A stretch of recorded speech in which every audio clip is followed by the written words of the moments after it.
You with your girls, you ladies, you with your girls, or fellas, you with the guys, or what have you. More so, with the. I will say this because don't get mad at me, but I'm just saying how we talk. You know, guys are a little bit more liberal in terms of whose fault it is when you break up in a relationship. Women sometimes, or the stereotype is that women always will ask, "What did he do wrong?" Because it's automatically assumed that the man messed up in a relationship, and when in fact sometimes it's the woman's fault. And what? And I'm only don't get mad at me. I'm speaking from number one, personal experience. Number two, I'm also my observation of experiences like that. You know what I'm saying? It's always what did he do wrong, and instead of a woman taking responsibility for how she done messed up, because and I got to say this as well. A lot of men believe that a woman will not acknowledge when she's done wrong and will not apologize or change her behavior because of her pride. You know what I'm saying? That she refuses to be wrong about something. And that's just sometimes how a lot of us think. Not all men think this way, but I'm just saying a lot of us do. So, we always think that, but it seems to always be, you're with your girls, you're discussing, you boo-hoo crying and what have you, and it's always, girl, what did he do? And never, ever, ever ask, well, what did you do wrong? Did you do everything that's right? You know what I'm saying? And, it's always, I cooked for him. I did this, I did that, and never, you know, took the time to really understand, like, were you there for him when, his grandmother or his mother died? You know what I'm saying? Or, were you there for him to be like, baby, I love you, I hear what you're going through? Were you there for him to be like, I'm proud, to say, baby, I'm proud of you. You know what I'm saying? And trust me, he ain't even had to do anything. He just came home one day, what I'm saying, from work, and that you got a man that's busting his behind, to keep a roof over your head, to keep you happy and stuff like that. And, sometimes a man, just needs to hear that, and it's like, you know what, baby, I'm proud of you. And you'd be surprised. All you got to do is stroke your man's ego with this, like how they say, with the faith of a mustard seed. You know what I'm saying? You give you give your man a little bit of a mustard seed, influence or what have you, or compliment. I guarantee you, that man will probably have his own apron on, out on the grill, cooking your favorite dinner. You know what I'm saying? Come home rubbing your back. You know what I'm saying? All because you said something to stroke his ego. And not just stroke his ego, but just, let him know that, what I'm saying, you're thinking about him. And that's the misconception also that I go into, that I'm about to go into right now. Because we seem to have this thing where, like, men don't care or men don't have feelings. Or if we have feelings, we're not allowed to have, we're not allowed to show them.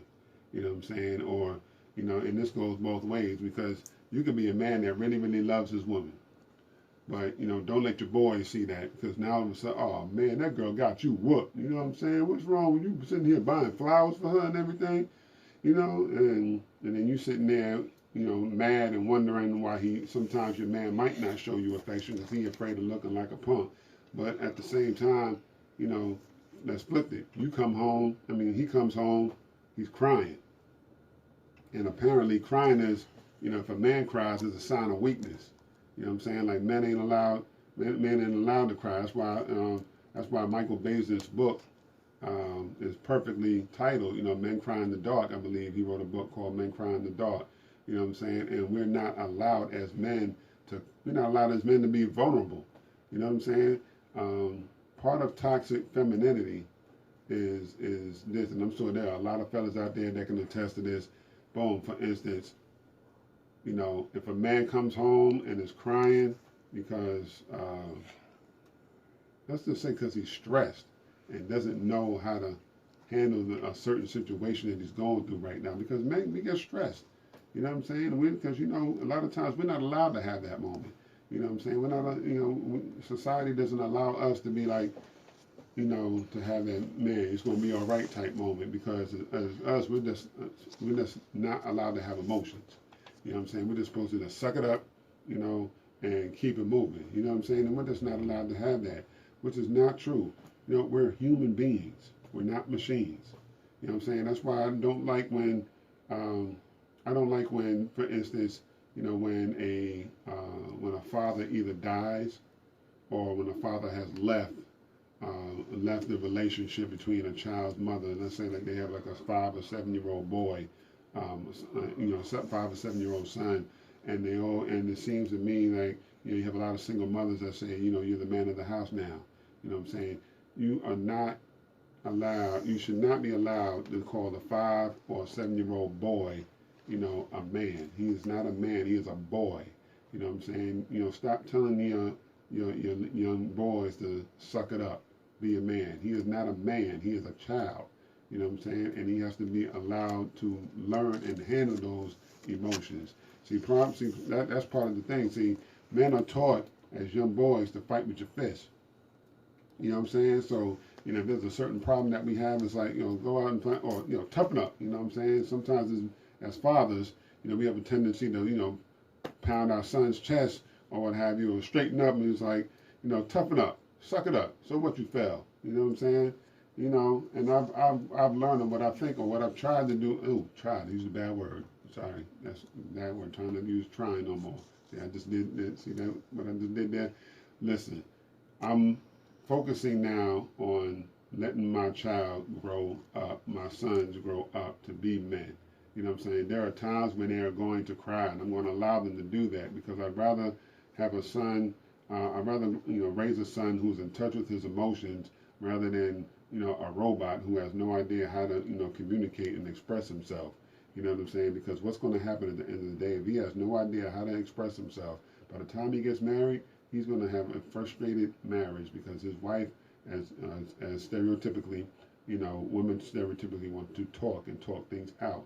You know, there's no reason or there's no use in talking things out if your man does not know how to communicate and express himself. That's why that's why people say marriages fail because of communication. Well, if young men are taught how to communicate better and learn how to focus their emotions, you know, then, you know, at the end of the day, they'll be better men, they'll be better husbands, they'll be better fathers, they'll be better grandfathers, and so forth, and better business people. You know what I'm saying? Because, and I've heard this before, any man is not allowed to express himself as a ticking time bomb. You know what I'm saying? Because if you don't let him express himself, don't let him get his point across. You know, 9 times out of 10, men, like I said, men have been taught that, you know, one way of communicating, that's with their fist. Now, unfortunately, that can lead to punching a hole in the wall or punching, you know, a hole in somebody's face. You know what I'm saying? And that sometimes it can happen. So, you know, we're going to talk a little bit more about this with toxic femininity, and you know, we're going to give examples sometimes of how, you know, what is toxic femininity and what women do that is wrong. So again, you are listening to Confessions with Brian T Bethea on 102 Jams.